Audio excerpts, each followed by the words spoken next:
The morning after Dan's funeral, I found a new lock on the front gate, and my key didn't fit anymore. I stood there for a moment, confused, staring at the brass cylinder that had no memory of me. The cool spring air carried the scent of wet pine and fading lilies from the arrangements that had surrounded Dan's casket just yesterday. The silence of the house loomed large, but Vanessa's silence was louder. I knocked, waited, then knocked again. Nothing. The blinds were drawn, but I could tell the lights inside were on. Her car was in the driveway. She was home. I rang the doorbell twice. No answer. I took a few steps back, trying to make sense of it all. Maybe she was grieving. Maybe she just needed space. But this was my home. I had lived here with my son since he was 10. I had paid the mortgage, built the back porch with my own hands. This was not a misunderstanding. This was something else. Mr. Reed, I turned. Mr. Keller stood on the sidewalk holding his little terrier's leash, his brow furrowed with concern. She told me, Vanessa, she told me you weren't living here anymore. That you'd moved out, he said quietly, like he wasn't sure he should be the one saying it. She said what I asked, trying to steady my breath. She said you'd agreed to go before the funeral. I almost laughed. The kind of bitter laugh you let out when you realize something awful is starting to unfold. Did she say why? Keller just shook his head. I thought it was odd, but she sounded certain. I thanked him and walked back to the car. That night I slept in the driver's seat, parked a few blocks away. I didn't have the energy to drive anywhere else. Rain tapped lightly against the windshield as I stared at the ceiling of my own car, heart-numb mind churning. There was a coldness in Vanessa's actions that chilled me more than the spring drizzle. She hadn't just changed the locks. She had changed the story. I remembered Dan talking about making changes to his will. He said he'd met with a lawyer, Franklin Kerr, but never gave me the details. He always brushed it off with a half smile and a, "Don't worry, Dad. You'll be taken care of." The next morning I called Kerr's office. His assistant said he was out of town for the week. I left a message and my number. No guarantees of a callback, no answers. Just more waiting. That afternoon I checked my email at a public library. Among the usual spam and condolences was one from Vanessa's attorney. The subject line made my throat tighten. Regarding Mr. Malcolm Reed's occupancy. It read, "Dear Mr. Reed, as per verbal confirmation prior to Mr. Daniel Reed's funeral, you stated an intention to vacate the residence permanently. Ms. Vanessa Reed is recognized as the legal heir and resident. Any attempt to regain entry without written consent may be considered trespassing. Sincerely, Alan C. Heller, Esquire." I stared at the screen for a long while, unsure whether to laugh, scream, or both. I hadn't said a word about vacating. Not to her, not to anyone. Late that evening, I returned to the house. The porch light was on now. A new welcome mat sat at the door, one I'd never seen before. It read, "Live, Laugh, Love." I didn't know whether to be insulted or amused, and then I found it. Folded in the mailbox, a short letter in Vanessa's neat, rehearsed handwriting. "If you wish to retrieve your belongings, please coordinate with a designated third party. A supervised visit can be arranged between 9 a.m. 12 p.m. this Sunday. Please do not attempt unannounced entry." I stood there in the dark, letter in hand outside the house I had once helped build brick by brick. The air was still, but my mind was a storm. Vanessa had made her move, and something told me she hadn't just changed the locks last night. She had been planning this. Long before Dan passed, I taught Dan to write his name in block letters. Clearly, he taught someone else how to forge it. It had been a week since the funeral. 7 days of unanswered calls, locked doors, and a hollow silence that wrapped itself around every waking hour. But the letter from Vanessa still burned in my pocket like a brand on my chest. I couldn't let this go. I called Franklin Kerr's office again. This time his receptionist picked up. Her tone was polite, practiced. "Mr. Kerr isn't available today, Mr. Reed. Unfortunately, you're not listed as a legal beneficiary, so he's unable to disclose client matters to you." I thanked her, hung up, and drove to his office anyway. Downtown Seattle was gray and misty, as if the city itself was uncertain. I sat at a cafe across from Kerr's office, nursing a black coffee, eyes fixed on the glass doors. I wasn't sure what I was hoping for, maybe a glimpse, maybe guilt. What I got was luck. About 40 minutes and a young woman in a navy blouse, in a beige trench coat, stepped out of the building, folder in hand. I recognized her vaguely. Marissa Franklin's former assistant, now apparently working part-time. She looked tired but sharp. I approached as casually as I could. "Excuse me, Marissa Wright." She blinked, surprised. "Mr. Reed, I'm so sorry about Dan." "Thank you," I said. "Can I buy you a coffee?" She hesitated. "I'm on a break, but sure." Back inside the cafe, we sat in the far corner. I didn't push. I asked how she was doing, told her I'd been trying to reach Franklin. Slowly, she began to talk. "I'm not supposed to say anything," she said finally. "But there was a second will, a revised draft." My heart stopped. "What do you mean a revised draft? Dan brought it in about 3 weeks before." "Well, before. He said he wanted to clarify some things, make sure everything was clean." "Did he sign it?" She looked down. "He came in again to sign, but he'd already been admitted to the hospital. I remember his hands were shaking so badly and he wasn't speaking clearly. Franklin told him to wait to recover first." I leaned in. "But was it signed?" "Technically, yes," she said, voice low. "But Franklin never filed it. Dan wasn't considered mentally competent at the time. He didn't even remember half the provisions he'd made when we asked." I exhaled slowly, absorbing the weight of it. "There's more," she added. "I probably shouldn't. But the original will, the one from last year, it's still in the safe. It hasn't been voided." "Was I mentioned in it?" She nodded. "You're the primary residuary beneficiary. The house was never intended to be transferred without your consent." I sat back stunned. Then something else struck me. "Marissa, do you know if Vanessa had access to Dan's accounts before he passed?" Her expression tightened. "She had co-signatory authority. That's all I can say." That was enough. I thanked her and left before she could second-guess her honesty. Back in the car, I stared out at the drizzle streaking across the windshield. If Dan had tried to update his will but hadn't been lucid enough to do so legally, and if Vanessa had pushed for that version to be enforced despite knowing his condition, it wasn't just cruel, it was calculated. Later that evening, I sat at my kitchen table. Well, the table in the Airbnb I was now calling home, and spread out every document I could find.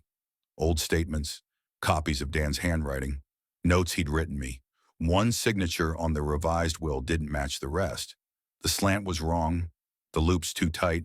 It was close, but not Dan, not the way I taught him. The real will still existed. It hadn't been revoked, it hadn't been replaced, not legally, and that meant I wasn't out of this fight. If the original hasn't been destroyed, I murmured to myself, gripping the edge of the table, then the game isn't over. If a dead man could leave behind a voice, I had just found it on a hard drive buried beneath the floorboards. The night was cold and breathless. Seattle's damp chill clung to my coat as I waited under the streetlight, scanning the darkened windows of my former home. Vanessa's SUV wasn't in the driveway. According to Mrs. Langford, my old neighbor, she'd taken an overnight trip to visit her sister in Tacoma. When the side gate clicked open, I turned. "Make it quick," Mrs. Langford whispered, handing me a small flashlight. I didn't see anything. "You were never here." I nodded. She didn't ask questions, and I didn't offer answers. The side door creaked just enough to remind me of what I was doing, trespassing into a house I had once helped build, now locked out by someone I had once called family. Downstairs, the basement smelled of old concrete and paint thinner, the familiar thump of the water heater, the hum of forgotten silence. I had installed the security system here myself, back when Dan first began working remotely. We had joked about how paranoid he was, setting up audio capture for every transaction, every conversation about the business, the house, the trust. I scanned the floorboards. There it was, just under the old tool bench, a panel of newer wood slightly lighter than the rest. I pried it up. Beneath it, tightly wrapped in plastic, lay a hard drive and a flash card. My fingers trembled. I found an old laptop Dan had kept down here. No passwords, just muscle memory. I connected the drive. The fan whirred to life. There were dozens of files. Most were backups of home security footage, but one folder stood out: private recordings, sure Dan. The first video flickered on screen. Dan, visibly gaunt, seated at his workbench. The date stamp, 5 days before he was hospitalized. "Something's wrong," he said. His voice was thin but clear. "Vanessa keeps asking me to sign forms I don't understand. She says they're for medical proxies and bank authorizations, but they don't feel right." I don't remember agreeing to transfer anything. He looked straight into the lens. If anything happens to me, I want my father to handle everything. Not Vanessa. She's changed. My chest tightened. Another file. This time audio only. Dad Dan's voice broke strained. If I don't make it, please. Don't let anyone manipulate this. Not even her. You always said people show their truest colors when power's on the table. I think you were right. I sat back, pulse racing. One more file. Titled simply, Recording With. Kerr Dan again. His face more sunken now, pupils dilated. Franklin Kerr was beside him, visibly uncomfortable. Are you sure you want to proceed? Kerr asked off screen. She says I have to, Dan muttered. You don't have to do anything you're not comfortable with. She threatened to leave. Said she'd make sure my dad never gets anything. I just want it to be over. Kerr sighed audibly. Dan, I'm going to note that you seem disoriented. I don't think this is a good time to... The screen went black. I sat frozen. There it was. Proof that Dan had been coerced. That any signatures after that meeting were suspect, potentially inadmissible. And Kerr, he knew. He just hadn't had the courage to stop it. A noise broke through my thoughts. A door opened upstairs. Footsteps, steady, confident. Heeled boots on hardwood floors. Vanessa, she was home. I shut the laptop and stashed the hard drive back into my coat pocket. I crept toward the stairs, slipping behind the old water heater. The basement light hadn't been turned on. With luck, she wouldn't come down. The footsteps paused. She mumbled something, perhaps to herself, perhaps on the phone. Then silence. The floor creaked once more. A door shut. I waited another full minute, barely breathing. Clutching the drive in my coat, I moved quietly, slipping back through the side door. The house behind me stood still. But Dan's voice now lived in something solid, something real, and it would be heard. Some battles are won in silence through paperwork, signatures, and the right name on the letterhead. The elevator chimed softly as I reached the 18th floor of the Brookstone building in downtown Seattle. Polished glass and clean steel lines framed the lobby. A marble plaque read, Brookstone and Wallace, Estate Law and Fiduciary Forensics. Exactly the kind of precision I needed. The receptionist, a composed young woman in charcoal gray, glanced up as I approached. You must be Mr. Reed. Ms. Brookstone is expecting you. Diana Brookstone was standing when I entered her office. Mid-40s, sharp suit as sharper eyes. Her handshake was firm, her nod brief. I read your preliminary email, she began, gesturing toward the sleek glass table between us. And I reviewed the attachments on the encrypted drive you sent. If half of what's in those videos is verified, you're sitting on a legal hornet's nest. I leaned forward. Then let's open it. Diana sat opening her tablet. Your son Dan appears to have been coerced into signing estate documents under diminished capacity. I cross-referenced the dates. He was admitted to hospital 2 days after the supposed update to his will. I handed her a small envelope. Inside, the original USB and a notarized letter Dan had left in a file folder, confirming our conversation 6 months prior, where he explicitly stated he had made a new will but hadn't finalized it. Diana scanned it, then smiled faintly. This helps. A lot. I added, and there's something else. A wire transfer from Dan's joint account, $300,000, to a shell company under the name Verdant Pacific Holdings, 3 days before he died. I found the record. Her brow arched. You did your homework. She didn't expect me to, I said quietly. Diana tapped a few notes. We can move forward on 3 fronts, contesting the will based on incapacity alleging undue influence and establishing financial abuse under fiduciary misrepresentation. But we'll need subpoenas for the bank records to trace that shell company. I'll fund whatever's needed, I said. Just tell me where to sign. She glanced toward the door. Funny thing, Vanessa tried to retain our firm 2 weeks ago. Said she was worried about media spin and wanted a preemptive defense. I declined. Conflict of interest. I raised an eyebrow. She didn't like that, Diana added. Threatened to make us irrelevant in the Seattle market. Charming woman. She's aligning with a real estate conglomerate, I said. Trying to sell the house before any of this sees daylight. Diana nodded. Then we move fast. Injunction first, then depositions. As we mapped out timelines and court strategies, the mood shifted from reactive grief to methodical retaliation. I handed her a sealed copy of Dan's voice files. This stays protected until we file. Of course. Then I paused. If I released the video now, I asked what would happen. She looked up, her gaze steady. You'd have the crowd. You'd have outrage. But if we fight this the right way, she set down her pen. You'll have justice. Silence settled between us. I exhaled. I choose justice. She wanted a clean reputation. Instead, I gave her a perfectly staged scandal. The lights in the podcast studio were soft, deliberate. The host, a young man named Jacob Stroud, leaned into the mic with practiced ease. Welcome back to Modern Legacy.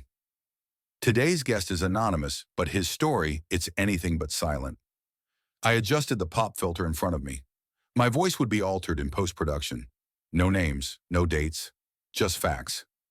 I began once I built a house with my own hands, brick by brick. It was meant to last beyond me. But grief has a way of making property lines blur, and the law I've learned doesn't always side with the ones who love first.